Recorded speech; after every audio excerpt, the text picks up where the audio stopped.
सालों पहले की बात है, जब कंबलगढ़ की राजकुमारी राजमहल के बगीचे में टहल रही थी। उसी बगीचे में कामगार आर्यन घास काटने का काम करता था। राजकुमारी और आर्यन की आंखें एक दूसरे से टकराती हैं और दोनों एक दूसरे के प्यार में गिर जाते हैं। राजकुमारी ये बात अच्छे से जानती थी कि उसके पिता उसकी शादी कभी किसी गुलाम से नहीं कराएंगे, इसीलिए दोनों राजमहल से भागकर शादी करने का तय करते हैं। राजकुमारी आर्यन को कई सारे सोने और चांदी की मुद्राएं देती है और कहती है, तुम मुझे राज्य के बाहर मिलना, मैं तुमसे वहीं मिलूंगी। अब जाओ। रात का समय हो जाता है। राजकुमारी अपने महल से भागकर राज्य के बाहर पहुंच जाती है और आर्यन का इंतजार करने लगती है, मगर आर्यन वहां नहीं पहुंचता है। राजकुमारी को अब डर सताने लगता है क्योंकि धीरे धीरे सूरज उग रहा था। वो जानती थी कि अब तक ये बात उसके पिता को मालूम पड़ गई होगी। ना आर्यन आया और ना ही वो वापस महल में जा सकती है। धोखा, तुमने मुझे धोखा दिया। राजकुमारी होकर भी मैंने तुमसे प्यार किया था, मगर चंद पैसों के लिए तुमने मुझे धोखा दिया। मेरी माँ ने मुझसे कहा था कि लड़के जात पर कभी भरोसा नहीं करना चाहिए। आज ये बात भी सच हो गई। मैं कुंवारी ही मर जाऊंगी। मुझे शादी का सुख भी नहीं मिला।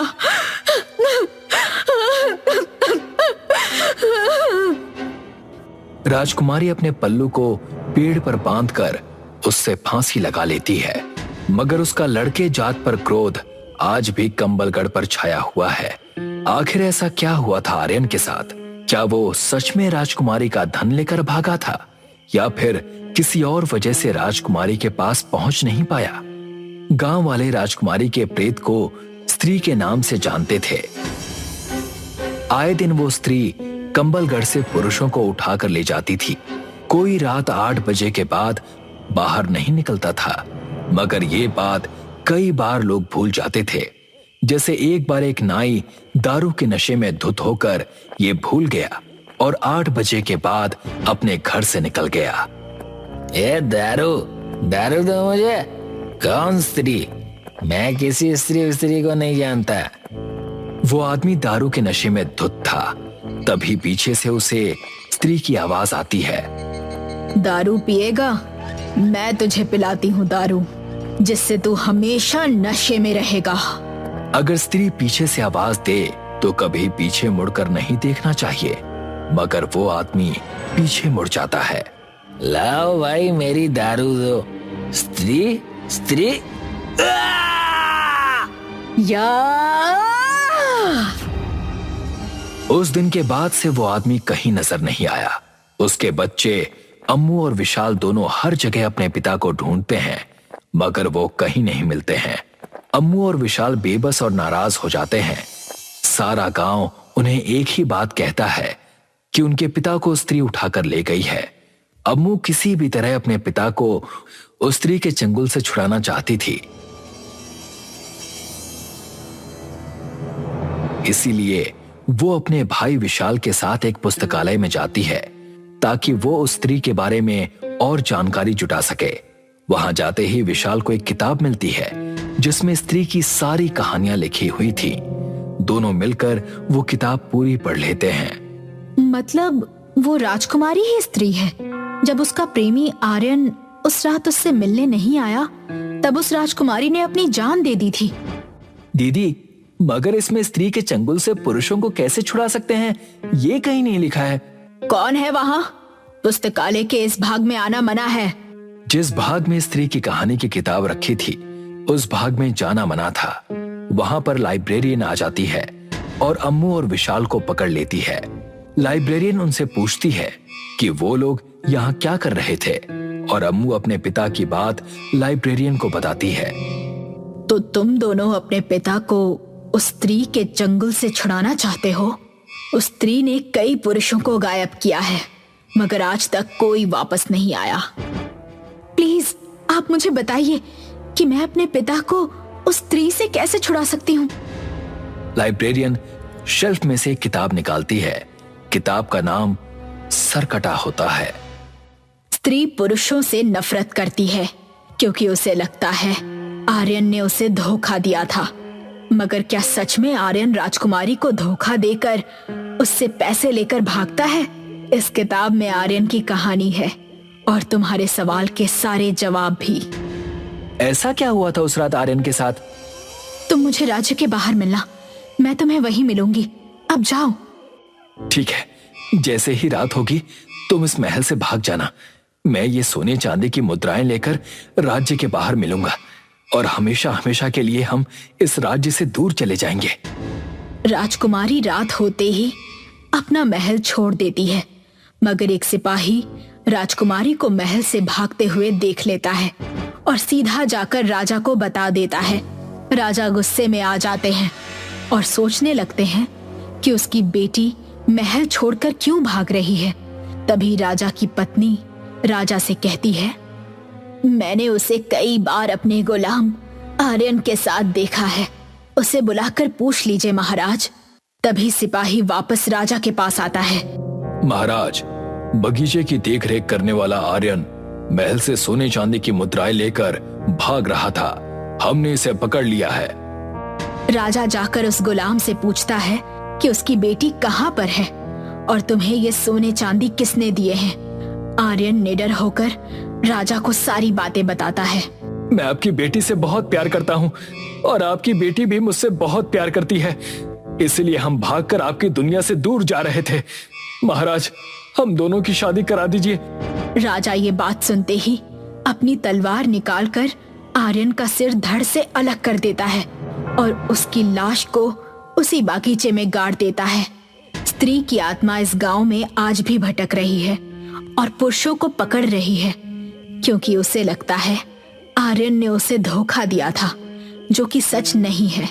राजकुमारी बड़ी खूबसूरत थी, उसके लंबे बाल कंबलगढ़ में काफी प्रसिद्ध थे। सरकटे किताब के अनुसार स्त्री की शक्ति उसके बालों में है। अगर उसे काट दो तो उसकी शक्तियां चली जाएंगी, या फिर तुम लोगों को उस बागीचे में जाकर आर्यन की लाश को निकालना होगा। अम्मू अब जान गई थी कि वो किस तरह अपने पिता को बचा सकती है।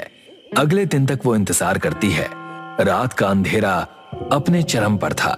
विशाल लालटेन लिए घर से बाहर निकलता है और रास्ते पर चलता है। दूर दूर तक कोई नहीं है, सिर्फ विशाल लालटेन लिए चल रहा है। तभी पीछे से उसे स्त्री की आवाज आती है। विशाल, कहाँ जा रहे हो? मेरे साथ चलो, मेरे साथ चलो। स्त्री विशाल को पकड़ लेती है। पीछे से अम्मू अपने हाथ में खंजर पकड़े आती है और उसके बाल को काटने जाती है, मगर स्त्री वहां से हट जाती है और विशाल को उठाकर अम्मू के सामने से ले जाती है। विशाल, विशाल, नहीं! जितना आसान अम्मू ने सोचा था, उतना आसान ये काम नहीं था। पिता को छुड़ाने के चक्कर में अपने भाई को भी अम्मू ने अब खो दिया था। स्त्री की किताब में स्त्री का ठिकाना कहाँ है वो लिखा हुआ था। अम्मू अब वहां जा रही थी, अपने भाई और पिता को छुड़ाने उस स्त्री के चंगुल से। अम्मू एक पुरानी हवेली में पहुंचती है। सब सुनसान था। उसे अपने पिता और उसके अलावा और भी कई सारे लोगों की आवाज सुनाई देती है। बचाओ, कोई तो बचाओ। दीदी, बचाओ, बचाओ हमें। मैं आ रही हूँ, डरो मत, मैं आ रही हूँ। जैसे ही अम्मू सीढ़ियों से नीचे जाने की कोशिश करती है, तभी स्त्री पीछे से उसके बाल को पकड़ लेती है। मैं इन्हें नहीं छोड़ूंगी, मैं सबको मार दूंगी। तुम्हारे सामने मैं इन्हें मार दूंगी, बस देखते रहो। स्त्री उसे नीचे ले जाती है और उसके सामने उसके भाई को बाहर निकालकर मारने जाती है। अम्मू स्त्री से कहती है, आर्यन ने तुम्हारे साथ कुछ गलत नहीं किया। स्त्री रुक जाती है और अम्मू की तरफ देखती है। उस दिन आर्यन महल से भागने ही वाला था, मगर सिपाहियों ने उसे पकड़ लिया और तुम्हारे पिता ने उसका गला काट दिया। झूठ, झूठ बोल रही है तू। जैसे ही स्त्री आर्यन का नाम सुनती है, वो आग बबूला हो जाती है और अम्मू पर हमला करने जाती है, मगर अचानक से बीच में ही सरकटा वहां आ जाता है स्त्री के सामने। सरकटे किताब में विस्तार से ये बात लिखी हुई थी कि आर्यन के शव को कहां गाड़ा गया है। जब स्त्री विशाल को उठा ले गई थी तब अम्मू जाकर आर्यन के शव को ढूंढने लग गई। अम्मू पुराने बगीचे में जाकर आर्यन के शव को ढूंढ लेती है। आर्यन का शव अब कंकाल बन चुका था। अम्मू वहां पर एक बात कहती है, आर्यन, मेरी मदद करो। तुम्हारा प्यार राजकुमारी यहाँ पर आतंक फैला रही है। उठो और रोक कर उसे बताओ अपना सच। आर्यन का शरीर हिलता तक नहीं है। अम्मू ये सोचती है कि आर्यन का शरीर किसी काम का नहीं है, इसीलिए अम्मू वहां से चली जाती है। अम्मू के जाते ही आर्यन का कटा हुआ सर हवा में उड़ने लगता है और वापस जीवित हो जाता है। अब सरकटा और स्त्री एक दूसरे के सामने हैं। धोखेबाज! नहीं, मैंने धोखा नहीं दिया। मैं जब तुम्हारे पास आ रहा था तभी तुम्हारे पिता के सिपाहियों ने मुझे पकड़ लिया और तुम्हारे पिता ने मेरा गला काट दिया। मेरा शरीर तो मर गया मगर मेरी आंखें तुम्हारा चेहरा देखने के लिए आज तक जिंदा हैं। सच में क्या ऐसा हुआ था? हाँ, मैं तुमसे बहुत प्यार करता था। अम्मू खंजर उठाती है और स्त्री की चोटी काट देती है। स्त्री और सरकटा दोनों गायब हो जाते हैं और अम्मू गांव के सारे पुरुषों को स्त्री के चंगुल से छुड़ा कर ले आती है। सरकटा और स्त्री दोनों ही चले जाते हैं। प्रणव अपने कॉलेज की छुट्टियों में रिया के साथ उसकी दीदी के घर भागलपुर आया था। रास्ते में उनको एक महल नजर आया जो कि बहुत ही आलीशान था। दादी माँ, हमने रास्ते में एक आलीशान महल देखा था। हमें उसको अंदर से देखने का मन है। क्या कल दिन में आप हमें वहाँ लेकर चलेंगी? नहीं बेटा, उस महल में जाने की सोचना भी नहीं। वो शापित महल है। उस महल के अंदर शहजादे की आत्मा कैद है। दादी माँ, आज के टाइम में ऐसा कुछ कहाँ होता है? मैंने कह दिया नहीं तो बस नहीं। दादी के मना करने के बावजूद भी प्रणव वहाँ जाने का मन बना चुका था। अगली रात 11 बजे के बाद उसने रिया के मोबाइल पर एक मैसेज सेंड किया और सबकी नजर से बचकर महल में पहुँच गया। अरे वाह, यहाँ तो सभी चीजें एकदम चमचमाती हुई हैं, जैसे कि यहाँ कोई अभी भी रह रहा हो।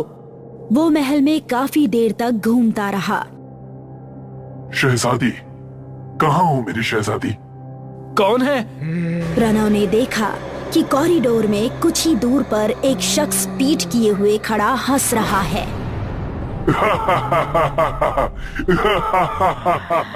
वो लगातार हंसे जा रहा था और प्रणव उसकी तरफ बढ़ रहा था। प्रणव ने जैसे ही उसके कंधे पर हाथ रखा, उसने पलटकर प्रणव की तरफ देखा। उसका भयानक रूप देखकर प्रणव का दिल दहल उठा। शहजादे की आत्मा प्रणव के गले से होती हुई उसके शरीर के अंदर चली गई। प्रणव जमीन पर गिरकर तड़पने लगा। धीरे धीरे उसका शरीर नीला पड़ने लगा, आंखें पीली जर्द हो गई और वो उठ खड़ा हुआ। मेरी शहजादी, तुम्हारा शहजादा आ रहा है। तानिया नाम की लड़की उस टाइम मोबाइल पर अपने फ्रेंड से बात कर रही थी। बातें करती करती वो अपनी कोठी के बरामदे में पहुंच गई।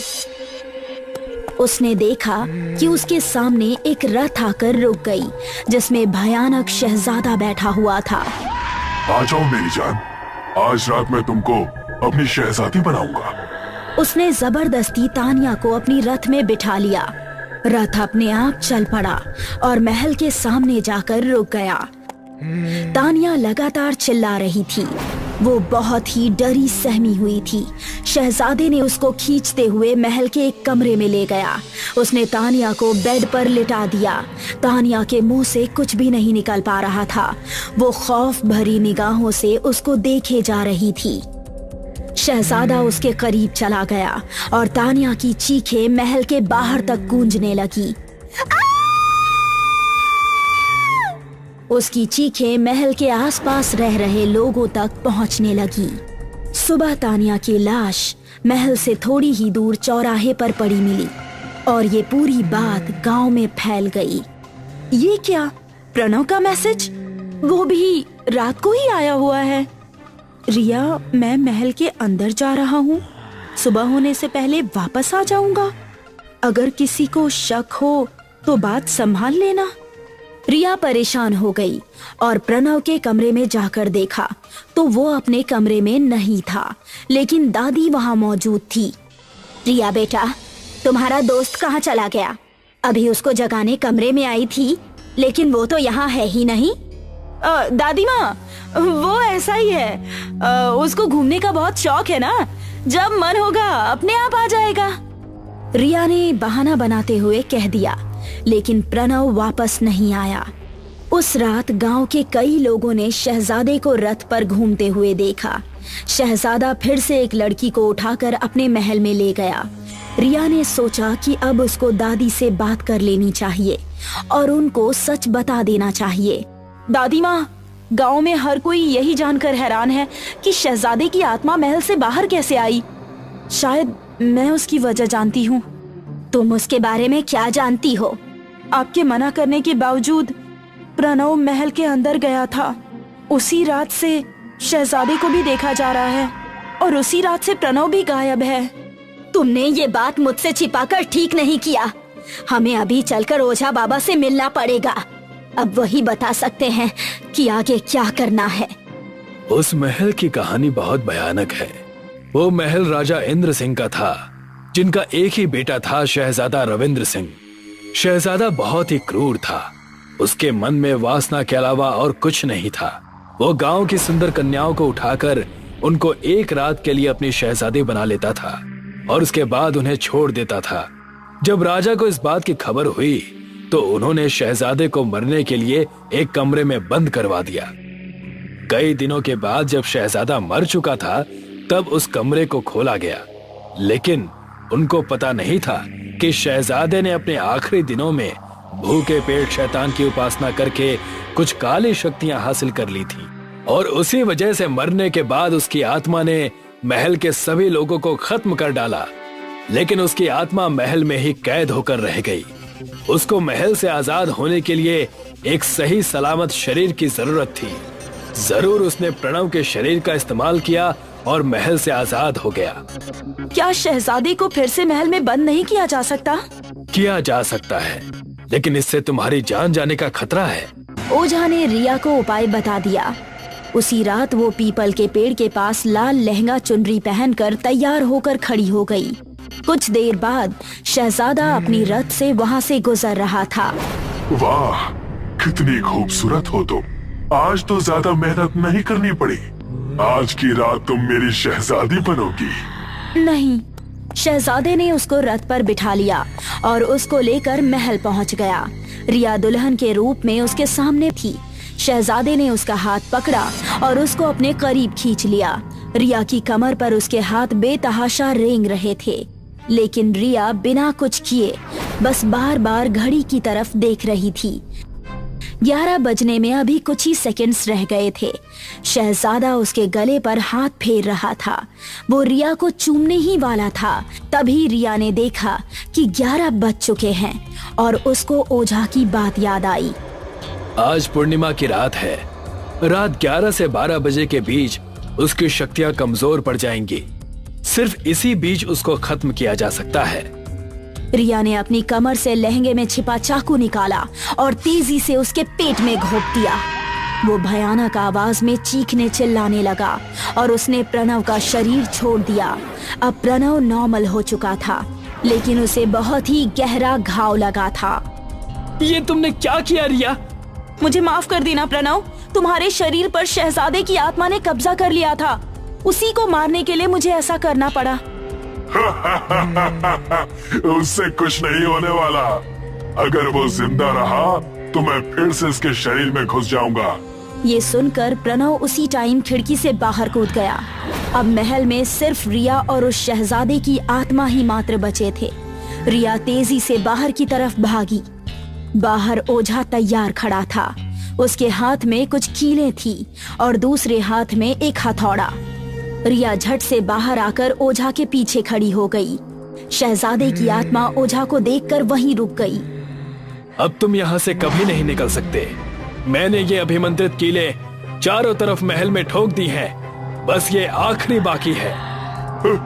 नहीं। शहजादे के बाहर निकलने से पहले ही ओझा ने आखिरी कील भी चौखट की जमीन पर ठोक दी और शहजादा महल के बाहर नहीं आ सका। शहजादे की आत्मा अंदर खींची चली गई। रिया जल्दी से भागकर प्रणव के पास पहुंची और उसको हॉस्पिटल पहुंचाया गया। जब प्रणव की आंख खुली तो वो ऑपरेशन वार्ड से बाहर आ चुका था। रिया उसके सामने ही भी। उसको होश में देखकर रिया खुशी से गई। शहजादे की आत्मा फिर से महल में कैद होकर रह गई, लेकिन आज भी रात में उस महल से आवाजें आती रहती है। मेरी शहजादी, मैं हूँ तेरा शहजादा, मैं तुम्हें लेने जरूर आऊंगा। सुबह का समय था। छोटे लाल तालाब की ओर से दौड़ा चला आ रहा था। छोटे लाल ने हरिया के घर के नजदीक पहुंचकर चिल्लाते हुए कहा, अरे ओ हरिया, कहाँ मर गया? तालाब में एक लाश तैर रही है। ये सुनते ही हरिया अपने घर से तुरंत निकलकर बाहर आ गया। क्या कह रहे हो भैया? तनिक ध्यान से देखते, कोई लाश वाश नहीं होगी। हरिया की पत्नी घर के द्वार से सब सुन रही थी। अरे हरिया, वो लाश ही है। मेरी तो देखते ही जान निकल गई थी। विश्वास ना हो रहा हो तो खुद चलकर देख लो। चलो भैया। हरिया और छोटे लाल तालाब के पास पहुंच गए। तभी वहां गांव के अन्य लोग भी पहुंच गए। सबने मिलकर देखा तो तालाब में कहीं भी लाश नहीं थी। वहां पर गांव का मुखिया भी आया था। मुखिया ने छोटे लाल को बुलाकर उसके कान में कहा, तुझे जरूर कोई वहम हुआ होगा छोटे लाल, वहां कोई लाश नहीं है। लगता है तेरे दिमाग में वो घटना अभी भी बसी हुई है। उस घटना को भूल जा। छोटे लाल ने मुखिया की बात पर हाँ में सर हिला दिया। मुखिया ने इतना कहा ही था कि अचानक आसमान में काली घटा छा गई और देखते ही देखते बहुत तेज बारिश होने लगी। अरे छोटे लाल सही कह रहा था। वो देखो, तालाब के किनारे पेड़ के पास एक औरत की लाश पड़ी हुई है। जैसे ही उस व्यक्ति की बात मुखिया ने सुनी, मुखिया ने चिल्लाकर कहा, कहाँ है लाश? अरे वो देखो, पानी के बहाव में पेड़ पर आकर अटक गई है। जैसे ही मुखिया की नजर तालाब के किनारे पेड़ पर पड़ी तो उसने देखा वहां पर एक औरत की लाश पड़ी हुई थी। मगर अचानक उस लाश का चेहरा बदल गया। मुखिया अंदर तक कांप गया और देखते ही देखते कुछ ही देर में सभी गांव वालों की आंखों में दहशत दिखने लगी, क्योंकि जो भी व्यक्ति उस लाश को देख रहा था तो उसे देखते ही उन लोगों को अपने सगे संबंधियों के चेहरे नजर आ रहे थे। मुखिया और सभी गांव वाले डर से वहां से चले गए। आधी रात का वक्त था। छोटेलाल उसी लाश के बारे में सोचता हुआ लेटा ही था कि अचानक उसके माथे के ऊपर पानी की बूंदें टपकने लगी। अचानक उसके नथनों में किसी सड़ी हुई लाश की गंध टकराई। जैसे ही उसकी नजर छत पर गई, उसने देखा कमरे की छत पर एक औरत छिपकली की तरह चिपकी हुई थी। छोटेलाल की चीख सन्नाटे को चीर गई। दूसरे ही दिन छोटेलाल की लाश तालाब में तैरती हुई मिली। सब गांव वाले छोटेलाल की लाश को दहशत से देख रहे थे। छोटेलाल की पत्नी गुंजा रो रो कर कह रही थी, हाय रे, मैं विधवा हो गई। अब मेरे बच्चों का क्या होगा? कल ही तो अपने बच्चों को लेकर इनसे पूछकर मैं मायके गई थी। पुलिस वाले छोटेलाल की लाश तालाब से निकाल चुके थे। थानेदार ने गांव के मुखिया को बुलाकर कहा, मुझे खबर लगी, कल छोटेलाल ने इसी तालाब में एक लाश देखी थी। जी साहब, हम सब ने देखी थी। तो तुमने पुलिस को खबर क्यों नहीं दी? तुम तो इस गांव के मुखिया हो। क्योंकि वो लाश बड़ी अजीब थी थानेदार साहब। जो भी उस लाश को देख रहा था उसे उसमें अपने सगे संबंधी नजर आ रहे थे। बकवास मत करो। छोटेलाल की लाश को देखकर ऐसा लगता है जैसे कि इसको मारा कहीं और गया है और मारकर इसकी लाश तालाब में फेंक दी गई है। इसकी फटी हुई आंखें बता रही हैं कि इसने मरने से पहले कोई बहुत खौफनाक और नाकाबिले यकीन मंजर देखा हो। सब गांव वाले डर कर अपने घर की ओर चले गए। दूसरे दिन फिर उसी तालाब में गांव के एक और व्यक्ति की लाश मिली और उसकी भी आंखें फटी हुई थी। धीरे धीरे करके आए दिन रोज गांव के किसी ना किसी युवक की लाशें गांव के तालाब में मिलने लगी। पूरे गांव में दहशत का माहौल छा गया। मुखिया इन सब घटनाओं से बहुत डरा हुआ था। अचानक रात के वक्त उसके घर का किसी ने दरवाजा खटखटाया। मुखिया ने दरवाजा खोल दिया। सामने हरिया खड़ा हुआ था। हरिया, इतनी रात को यहाँ कैसे? डर लग रहा था मुझे मुखिया जी, मैंने भी अपना परिवार दूसरे गांव भेज दिया है। मेरी समझ में नहीं आ रहा है कि गांव के लोगों की हत्या कर कौन रहा है, और जितने लोगों की हत्याएं हुई हैं, वो सब मर्द थे। हत्याएं उसी दिन से हो रही है मुखिया जी, जिस दिन से मुझे तो लग रहा है कि ये सब वही कर रही है। बकवास मत कर हरिया, इससे आगे कुछ मत बोलना। गांव वालों ने कल एक तांत्रिक बाबा को भी बुलाया है। क्या आज रात मैं आपके घर पर सो जाऊं? ठीक है, मैंने भी अपनी पत्नी और बच्चों को गांव से बाहर भेज दिया है और मैं भी घर पर अकेला ही हूँ। हरिया और मुखिया चारपाई बिछाकर आंगन में लेट गए, मगर उनकी आंखों से नींद कोसों दूर थी। अचानक मुखिया के सर पर ऊपर से पानी की बूंदें टपकने लगी। मुखिया उठ गया और उसने हरिया की ओर देखकर कहा, हरिया, ये पानी कहाँ से आ रहा है? पानी तो मेरे ऊपर भी बहुत देर से टपक रहा है मुखिया जी, पर मैंने डर की वजह से आपको नहीं बताया। कि अचानक उन दोनों के नथनों में बदबू टकराई। दोनों की निगाह सामने आंगन की दीवार की ओर पड़ी। उनके सामने एक बेहद खौफनाक चेहरे वाली औरत खड़ी थी। उस औरत का चेहरा सड़ चुका था और उसके शरीर पर से पानी की बूंदें टपक रही थी। ऐसा लग रहा था जैसे कि वो अभी अभी तालाब से उठकर आई हो। उसकी आंखें आग की तरह लाल थी। मुखिया और हरिया को देखकर यकीन नहीं हुआ। तुम ये कैसे हो सकता है? तभी वो औरत वहशी तरीके से हंसने लगी और उसकी गर्दन उसके शरीर से उखाड़ दी। ये देखकर हरिया की चीख निकल गई। अचानक उस औरत ने हरिया के साथ भी वही किया जो उसने मुखिया के साथ किया था। दूसरे दिन मुखिया और हरिया की लाश गांव के तालाब में मिली। मुखिया और हरिया का धड़ तालाब में मिला था और उनका सर तालाब के पेड़ पर लटक रहा था।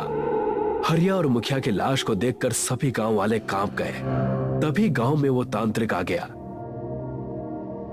गांव का एक व्यक्ति तांत्रिक से बोला, साधु महाराज, आए दिन हमारे गांव के लोगों की लाशें तालाब में मिल रही हैं और आज तो हमारे गांव का मुखिया भी मारा गया।